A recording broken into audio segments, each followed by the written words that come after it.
I grew up in Michigan and live in Southern California. Cars have been the central mode of transportation since I was born. But we're in the 21st century, and even in automobile strongholds, alternate forms of transportation are taking hold. One example of this comes from Los Angeles Football Club's new home, Banc of California Stadium. While at the game on Sunday, I heard employees telling random people outside the stadium over and over again, "We don't control the parking here." And reasons for their protestations were obvious, as parking cost an arm and a leg, something more in line with NFL prices than even the highest of MLS parking rates. Still, that's the drawback of being an urban stadium. There isn't 10 acres of parking lots just sitting there like at Chavez Ravine.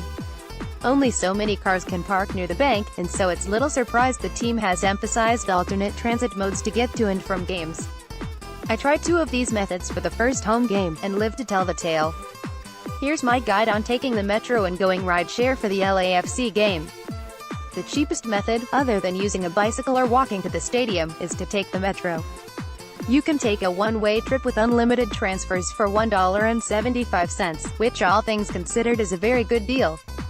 As someone who has been on the metro before but not a lot, the one thing that makes me most nervous about public transit in general is figuring out when to make transfers, when to get off, how to read the maps.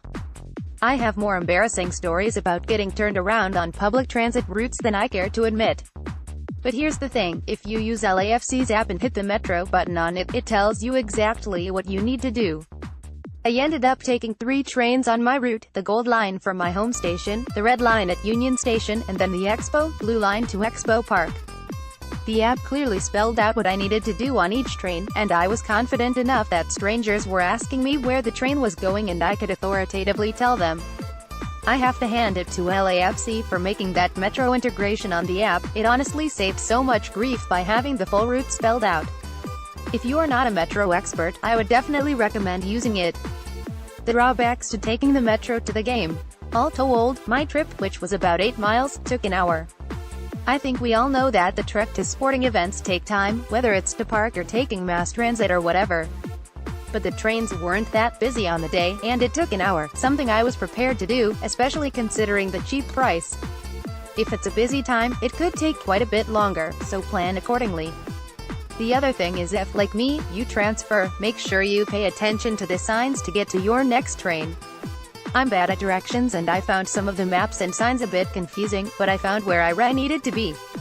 At one point in Union Station I walked up and around the station, mostly underground, a couple times and was disoriented, but again, I ended up in the right spot.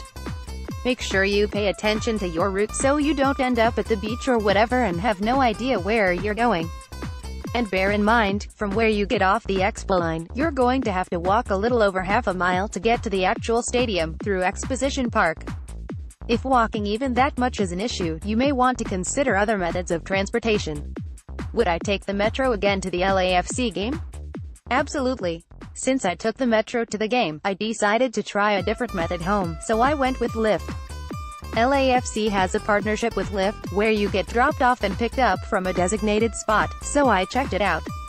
Got to said designated spot after the rush, shortly before they looked like they were closing shop for the night. They appeared to serve pizza, although I missed it, just my luck, and had charging stations for phones, which was useful since waiting around with the app after ordering a ride can take a while and sucks battery power. The pickup spot was the corner of Lot 6, and again, map challenged me. Took a while to figure out where I needed to be on the map provided on LAFC's app. This spot had about a dozen Lyft employees, a few were helpfully calling out names when lifts arrived for those waiting, a few were directing traffic to keep the spot orderly, a few were helping out with ordering rides, and there were some folks kind of hanging out at that point in the night. At one point while I was there, an employee and an Uber driver who happened upon the spot almost got into a fight. It was weird, and fortunately no actual blows were exchanged. Other than that, it was calm and collected. I took the cheaper option of splitting a lift, and of course ended up with another person who was at the game, a member of the Cuervos who stood in the 3,252 during the game. He chatted about the game during the ride. He was dropped off first, then my turn. The ride was uneventful and convenient. I was charged a little under $20 for the ride, so it wasn't nothing but obviously better than what parking would have cost. I did have to wait a good 25 minutes for my ride after my first driver cancelled on me after noodling around Expo Park for a while and appeared to give up, and then the trip itself was about 20 minutes, so not too bad on that front. And I think the fact that there was a pickup station that Lyft had set up made it comfortable to wait instead of standing alone in the dark in a random spot. Would I take a Lyft again? Yes, but probably just for the trip home, as 2 trips would get pretty costly. Compared to finding and paying for parking, it's worthwhile, and if you like to drink a lot at games, I do not, then it's great because rideshare services are safer and more responsible than drunk driving.